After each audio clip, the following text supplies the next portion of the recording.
Before I read, I just wanted to note how carefully we, and especially Greg, tries to weave things together.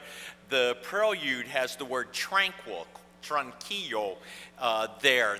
What you'll hear is the only gospel account where Jesus says, "Be tranquil, peace be still to the waves." We continue our look at the Gospel of Mark after the parables.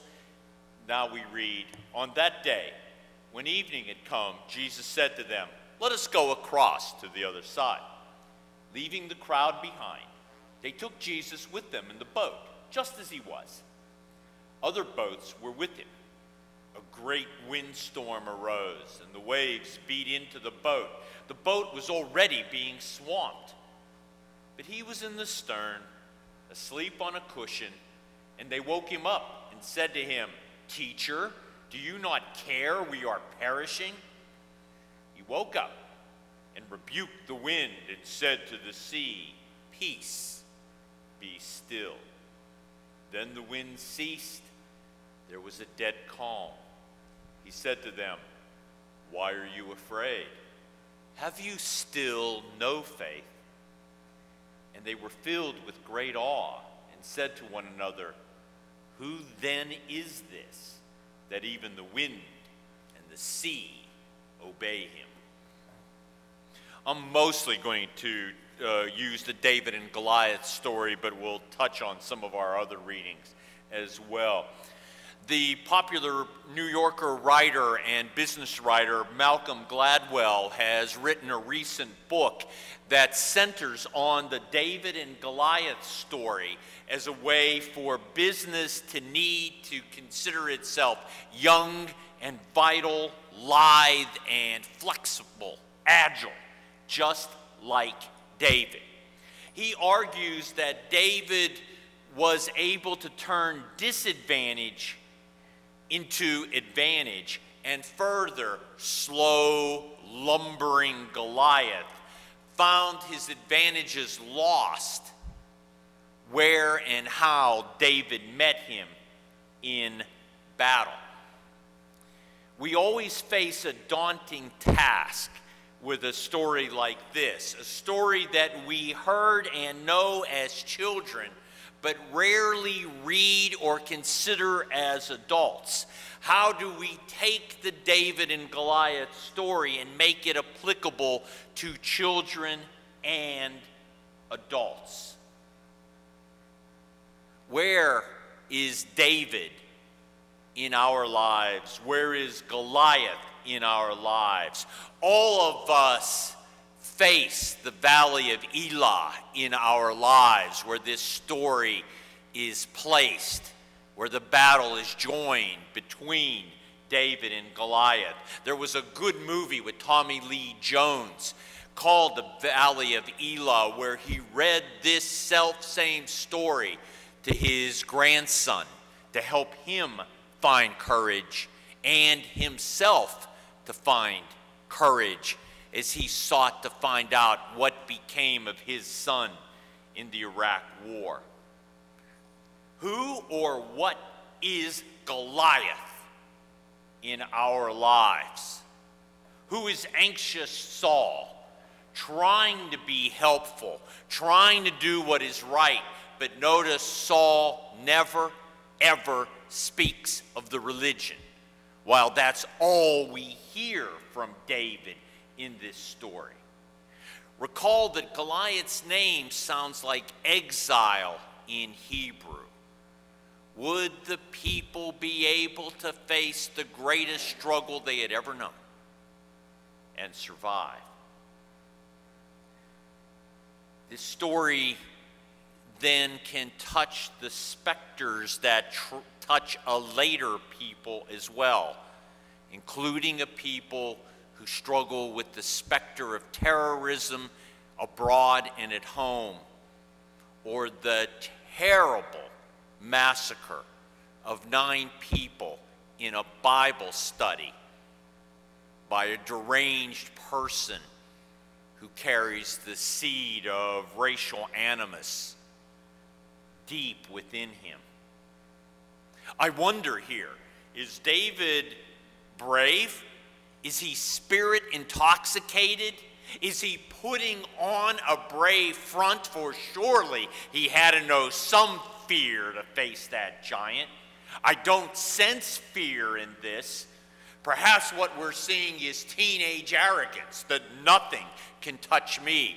Or he is surrounded with such a sure sense of faith, defense, and protection that he does fear nothing. But David still uses his reason. His tactics are one of any small fighter: speed and cunning. He won't fight on Goliath's term because he would be dead.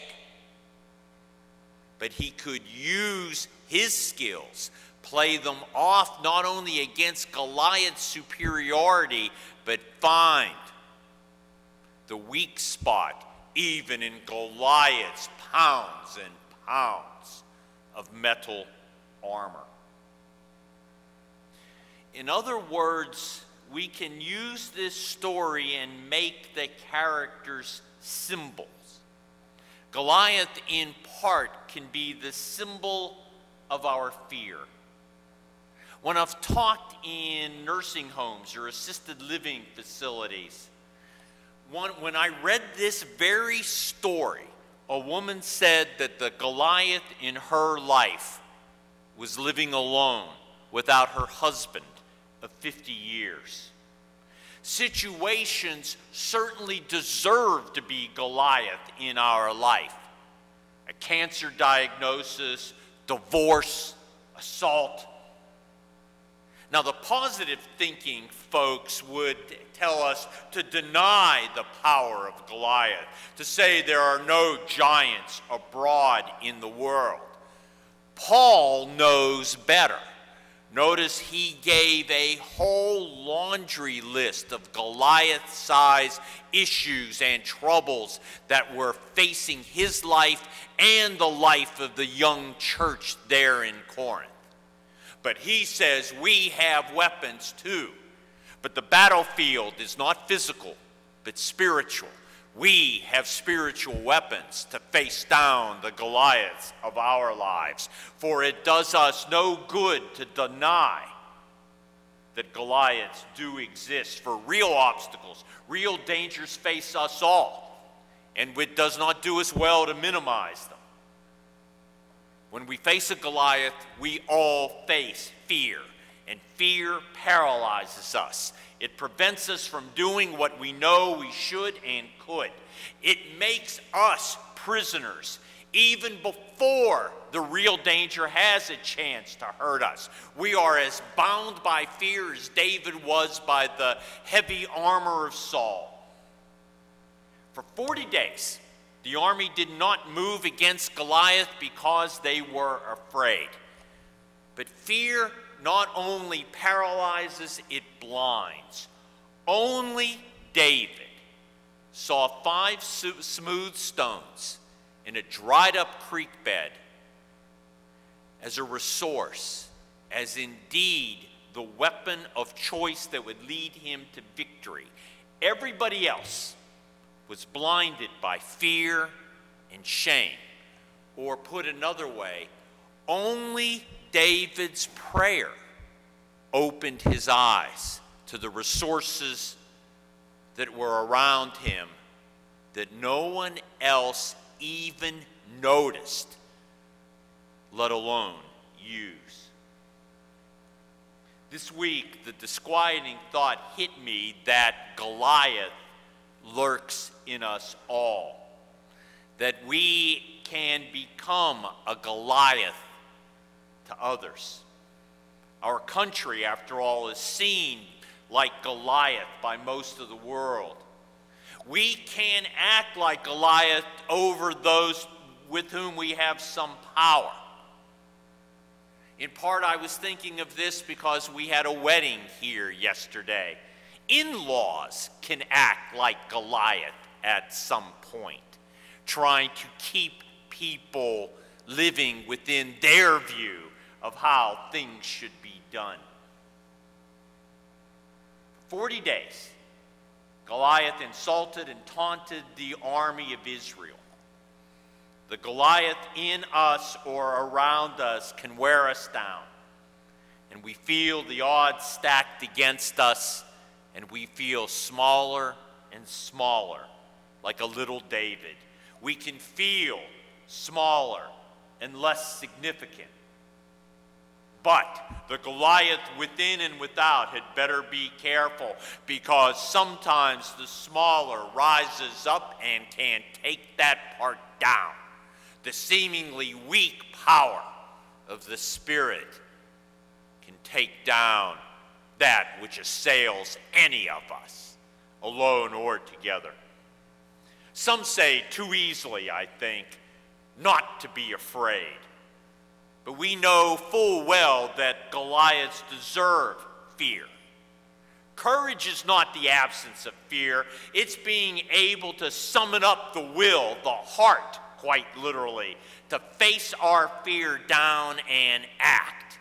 It's not the absence of fear. It's the capacity to face it, move through it, and therefore past it. If David's not afraid, I think it's bravado. That's what his eldest brother suspected in the story. But David had already been anointed, the youngest, as a future king of Israel. He's given the king's armor here. He knows that this is a serious matter, but he makes a grand show of removing it. Maybe his fear gets overwhelmed that he's furious that the living God, as he says, is being dishonored. He knows his abilities. He also knows that he can draw strength from that self-same living God who seems forgotten by the army of Israel. David is still realistic. Goliath would destroy him if he fought him on his own terms. But he uses the weapons of the guerrilla fighter: speed, surprise, and agility. And those create the conditions for his victory. No one seemed to notice that the creek was full of stones, including smooth ones, perfect for a sling. Goliath ignored them. He was safe in his size and 125 pounds more. I wonder if David even weighed 125 pounds. Only David noticed 5 smooth stones as he not only walked but eventually ran toward Goliath. All of us have resources that are invisible to others. All of us, if we have eyes to see, have 5 smooth stones available. Unused, they may as well be unnoticed. But when put to use, even small things can be most powerful.